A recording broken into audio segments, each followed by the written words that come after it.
1944. A battlefield gone quiet after the fighting, and German soldiers moving across ground they now hold, doing the grim, necessary work that follows every battle, searching the fallen, friend and enemy alike, for intelligence, for documents, for anything of use. And as they go through the pockets of the American dead, they find something that stops them, something they did not expect, something that tells them more about the enemy and the war than any captured map ever could. It is not a secret weapon. It is not a coded document. It is the ordinary contents of an ordinary soldier's pockets, and it is precisely their ordinariness that is so shocking. If you were one of those German soldiers, you had been through the pockets of the dead before, your own and the enemy's, and you knew what a soldier carried. A soldier at this stage of the war, on your side, carried very little, because there was very little to carry, and you had absorbed, without quite putting it into words, an idea of what the material life of a soldier was: spare, hard, stripped down to essentials, because that was what war was, and what your nation could provide. And now you are going through the pockets of the American dead, and the picture does not match. You find first the small comforts: chocolate, chewing gum, cigarettes, real ones, good ones, sometimes several packs, sweets, small tinned rations of a quality and variety your own army had not seen in years. The ordinary American soldier had been carrying, as a matter of course, an assortment of small pleasures that on your side were rare luxuries or distant memories. You find letters. Many letters.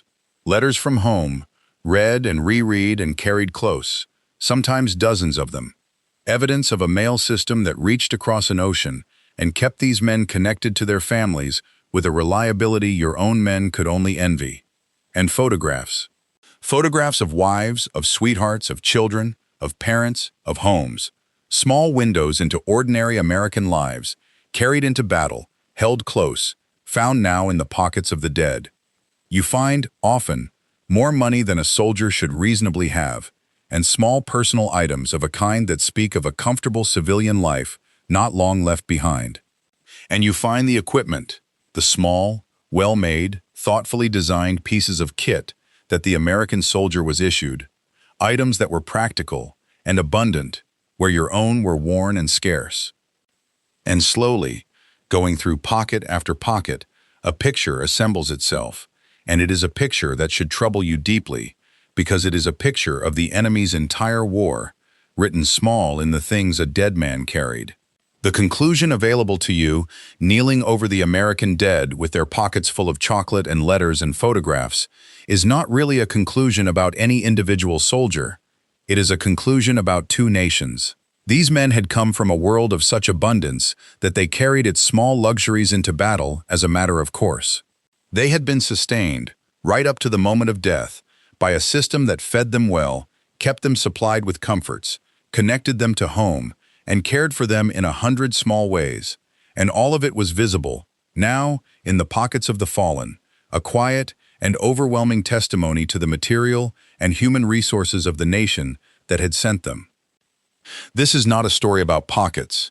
This is a forensic audit of the entire war, as seen in the smallest possible evidence.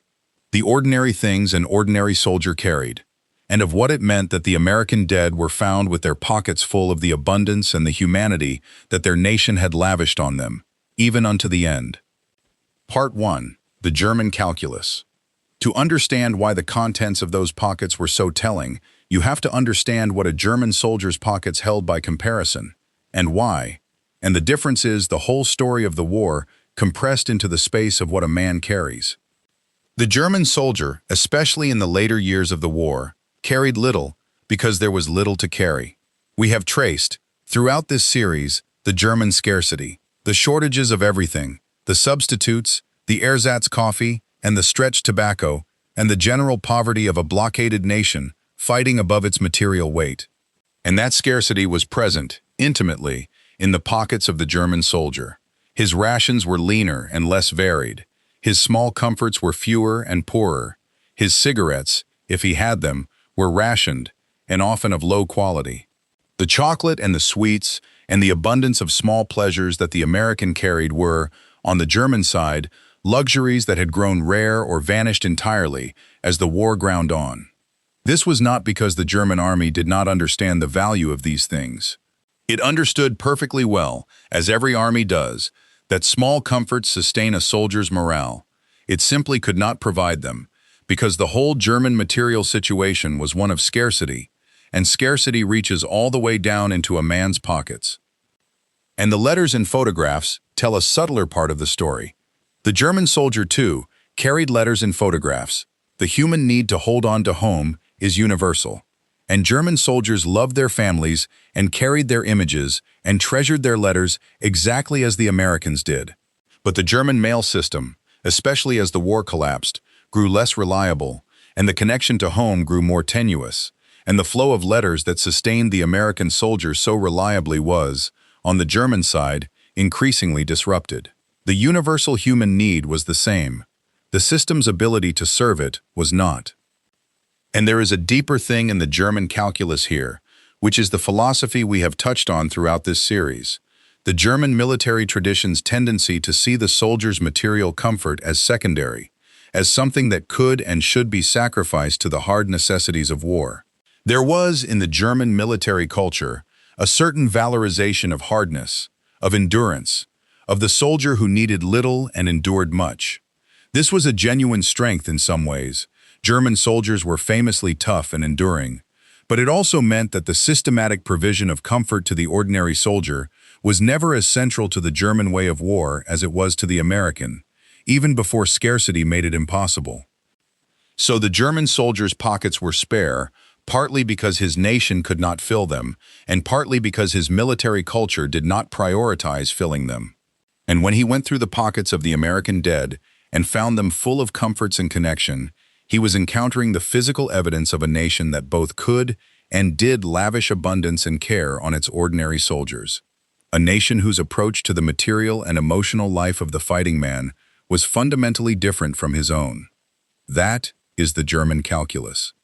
A soldier whose own pockets held little, because of a scarcity that reached into every corner of his life, and a military culture that valorized doing without, encountering in the pockets of the American dead the physical evidence of an enemy nation of overwhelming abundance, and a fundamentally different philosophy about the worth and the care of the ordinary soldier.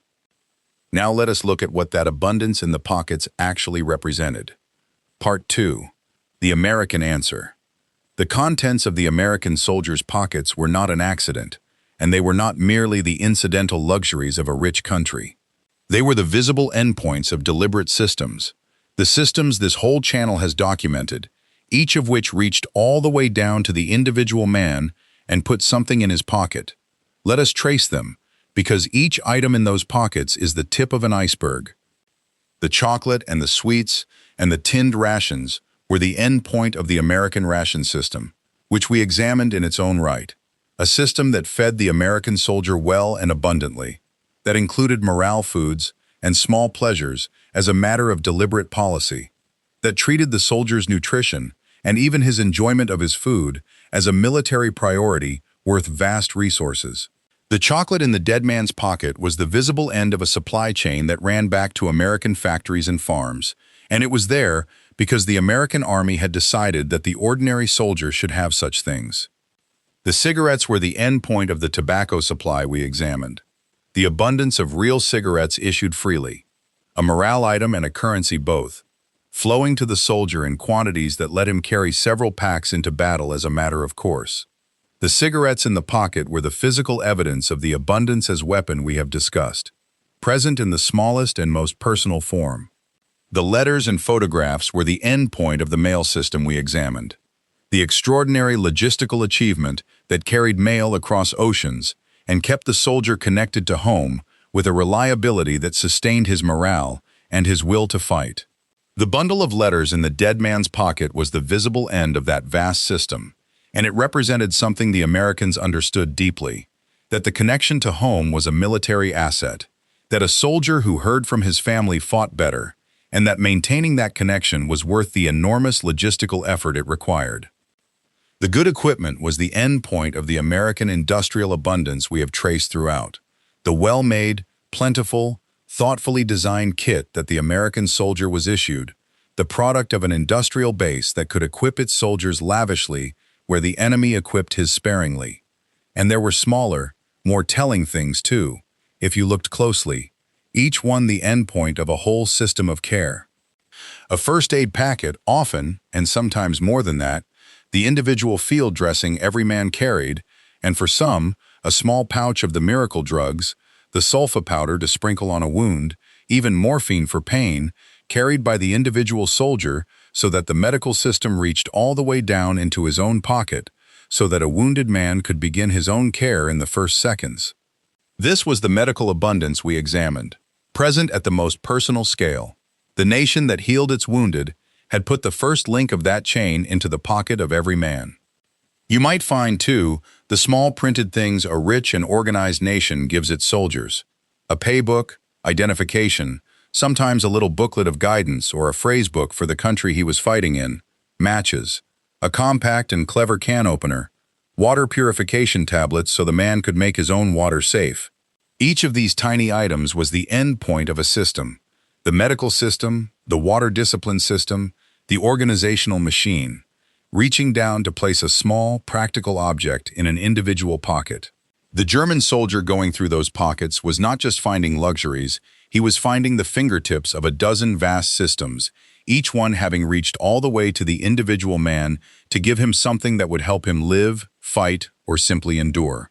And behind all of these specific systems was the single philosophy that this entire channel has been about: the American conviction that the ordinary soldier was worth caring for, worth investing in, worth the enormous effort of feeding well, supplying with comforts, connecting to home, and equipping thoughtfully.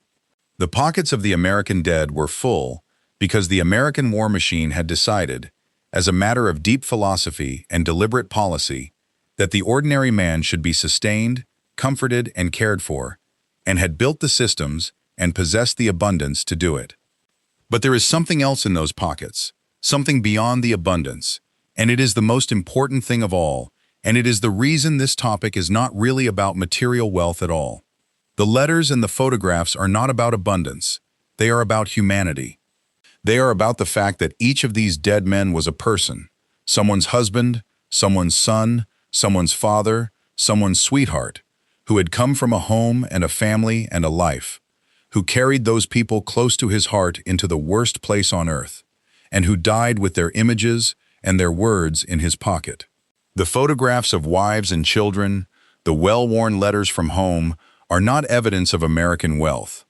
They are evidence of American humanity, of ordinary men who were loved and who loved in return, and who were sent to war by a nation that, for all its power, was made up of exactly such ordinary, loving, human lives.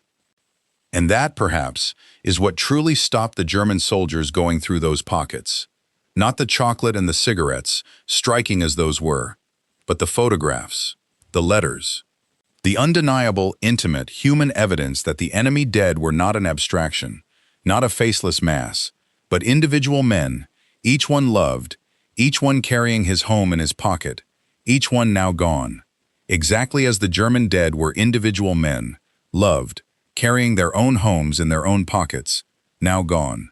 In the pockets of the enemy dead, a soldier finds, if he lets himself see it, the mirror of his own humanity and the shared, terrible truth that underneath the uniforms, all the dead were somebody's, and all of them had carried love into the dark. Part 3. The River of Steel. The pockets of the American dead, then, contained the whole war in miniature, and it is worth drawing out how completely those small contents summarize everything this channel has explored. Consider that nearly every system we have examined across this entire series left its trace in those pockets. The ration system, in the chocolate and tinned food. The tobacco supply, in the cigarettes. The mail system, in the letters. The industrial abundance, in the equipment and the sheer quantity of small possessions. The pockets were a kind of core sample of the American war effort, and drilling into them revealed every layer of the abundance and care that we have traced, system by system. You could reconstruct almost the entire argument of this channel from the contents of a single American soldier's pockets, because those contents were the endpoints, the final delivery of every system the American war machine had built to sustain its men. Consider, too, what the contrast with the German pockets reveals about the two war economies and the two philosophies. The German pockets, spare and scarce. The American pockets, full and abundant. This is the material imbalance of the war, present at the most intimate possible scale, in the difference between what two dead men carried. All the vast statistics of production and supply that we have discussed throughout this series come down, in the end, to this human-scale reality. The American soldier lived and died, surrounded by an abundance the German soldier could only dream of, and the evidence was in his pockets. And consider the deepest thing, which is the humanity that the abundance served. It would be possible to tell the story of American material superiority as a cold tale of production statistics and logistical systems, and much of this channel has necessarily done so, because that is how wars are won. But the pockets of the dead remind us what all that production and logistics was ultimately for and about. Human beings, loved, ordinary, individual human beings, who carried photographs of the people they loved into battle, and who died there. The whole vast American war machine, all the factories and the ships and the supply chains, existed in the end to serve and sustain and, where possible, to bring home these individual men, and where it could not bring them home, they died with the evidence of their humanity and of their nation's care in their pockets. The German soldier who went through those pockets was reading, in the most intimate possible text, the entire nature of the enemy he faced. A nation of overwhelming abundance, yes, but also a nation of ordinary loving people who cared for their soldiers and were connected to them, and whose fighting men carried their humanity into battle and, too often, to the grave. Part 4. The German realization. The realization available to the German soldier, going through the pockets of the American dead, was layered, and it deepened the longer he looked, moving from the material to the human, and finally to something like a recognition of the whole shape of the war. The first and most immediate realization was material, and it was the one this channel has documented from every angle. The enemy was overwhelmingly rich. The abundance in the pockets, the chocolate, the cigarettes, the good equipment, the sheer quantity of small comforts, was undeniable physical evidence of a material superiority that no propaganda could argue away. A German soldier could be told his side was winning, but he could not unsee the abundance in the pockets of the enemy dead, and it told him, in the most concrete way, that he was fighting a nation that could provide for its soldiers on a scale his own nation could not approach. The second realization was about care, about philosophy. The pockets did not just show wealth, they showed that the wealth was being deliberately directed toward the comfort and connection and well-being of the ordinary soldier.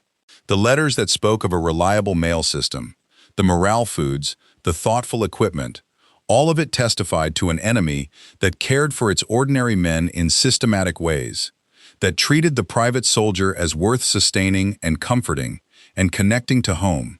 And this was a different philosophy of war, one that the German tradition, with its valorization of hardness and its scarcity-driven inability to provide comfort, had not matched. And the third and deepest realization was human, and it was the one that transcended the war entirely. In the photographs of wives and children, in the well-worn letters, the German soldier confronted the undeniable humanity of the enemy dead. These were not abstractions. They were men, loved and loving, exactly like himself, exactly like his own dead comrades. And in that recognition lay the most profound and terrible truth of the war, the one that all the propaganda on all sides worked to obscure. That the men dying on both sides were the same, ordinary, human, loved, carrying their homes in their pockets, sent to kill and die by forces far larger than themselves. The pockets of the enemy dead held up a mirror, and in it the German soldier could see, if he was willing, the shared humanity that the war was busy destroying. Not every soldier let himself see all of this, of course. War hardens men, and the necessary brutality of the work of going through the dead does not encourage reflection. But the evidence was there, in the pockets, for any soldier willing to see it. The abundance, the care, and above all the humanity of the enemy dead, and through them, the recognition of a shared human reality that the war was grinding into the mud. The German soldier, kneeling over the American dead with their pockets full of chocolate and letters and photographs of home, was looking at the whole war in miniature. The material abundance he could not match, the philosophy of care he did not share, and the human truth that underneath it all, the enemy dead were exactly as human, as loved, and as lost as his own. If your father, your grandfather, or your uncle carried photographs of home into that war, as nearly all of them did, and if he was among the fortunate who came back to the people in those photographs, I would be grateful to hear his name in the comments. And if he did not come back, if he was one of those found with his home still in his pocket, then his name most of all belongs here. The men who carried their families into battle, on both sides, were ordinary human beings caught in something vast and terrible. And the small things they carried, the letters, the photographs, the reminders of the people they loved, are among the most human evidence the war left behind. They are mostly gone now. What remains are the stories their families carry, and the photographs, now, on the other side of that long-ago exchange. Those stories belong in the record. Part 5. The Verdict. 1945. The war ends, and among all the evidence it left behind, the statistics, the wreckage, the vast documentation of production and destruction, some of the most eloquent testimony is the smallest. The ordinary contents of ordinary soldiers' pockets, on all sides, the letters and photographs and small comforts that men carried into battle, and too often to the grave. So here is the verdict. The German soldier who went through the pockets of the American dead found there the entire war in miniature, the material abundance of the enemy, the philosophy of care that directed that abundance toward the ordinary soldier, and the human truth that the enemy dead were as loved and as individual as his own. The abundance was real, and it was overwhelming, and it was the same abundance this channel has traced through every system. The rations, the tobacco, the mail, the equipment, all of it present in the pockets, all of it testifying to a nation that could provide for its soldiers on a scale the German nation could not approach. The care was real, and it was deliberate. The American war machine had chosen, as a matter of deep philosophy, to sustain and comfort and connect its ordinary soldiers. And the evidence was in every pocket: the morale foods, the reliable mail, the thoughtful equipment, all of it the end point of systems built to serve the individual man. But the deepest thing in those pockets was neither the abundance nor the care. It was the humanity, the photographs of wives and children, the well-worn letters from home, the undeniable evidence that each of these dead men was a person, loved and loving, who had carried his home into the worst place on earth and died with it in his pocket. And that is the final truth of this entire series, revealed in the smallest possible evidence. All the vast American systems of production and supply and care that we have documented, all the abundance and the logistics and the industrial might, existed in the end to serve human beings, ordinary, loved individual men, no different in their humanity from the German men who went through their pockets, or from the German dead in their own graves with their own letters and photographs. The Germans and the Americans built different war machines, and the American one was more abundant and more caring and, in the end, victorious. But the men who fought and died on both sides were the same men, ordinary, human, loved, carrying their homes and their pockets into the dark, and the abundance in the American pockets, striking as it was, mattered less, in the final reckoning, than the photographs, which were the same on both sides, and which held the only truth that outlasts every war, that these were people, that they were loved, that they carried that love with them to the end. The Germans found abundance in the pockets of the American dead. But what they truly found, if they let themselves see it, was the mirror of their own humanity, and the shared, unbearable truth that all the dead, on every side, had carried someone's love into the dark and left it there. If this forensic audit gave you something to think about, hit the like button. It keeps this channel visible to the people who want the history the way it actually happened. Subscribe if you want the next audit, because there are more of these, more systems, more decisions, more of the human reality behind the vast machinery of the war. And remember this about the things they carried.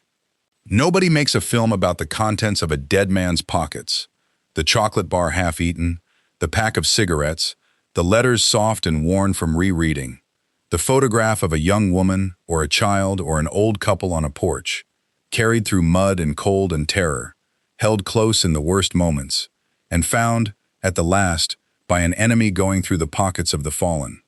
But those small things were the truest record of who these men were. Not soldiers first, but sons and husbands and fathers, ordinary people who had been pulled from ordinary lives and sent to fight, and who carried the evidence of those lives, the love, the connection, the home, with them into battle, and kept it close until the end. The American pockets were fuller, because America was richer, and that is part of the story of why America won.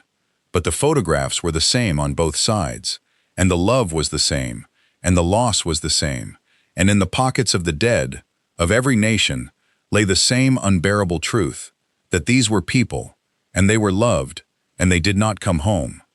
They deserve to be remembered, the men of every side who carried their homes in their pockets into the dark, by the simple human truth that beneath the uniforms and the abundance and the vast machinery of the war, they were ordinary people who loved and were loved, and who took that love with them to the very end and left it there, in their pockets, for the record and for us.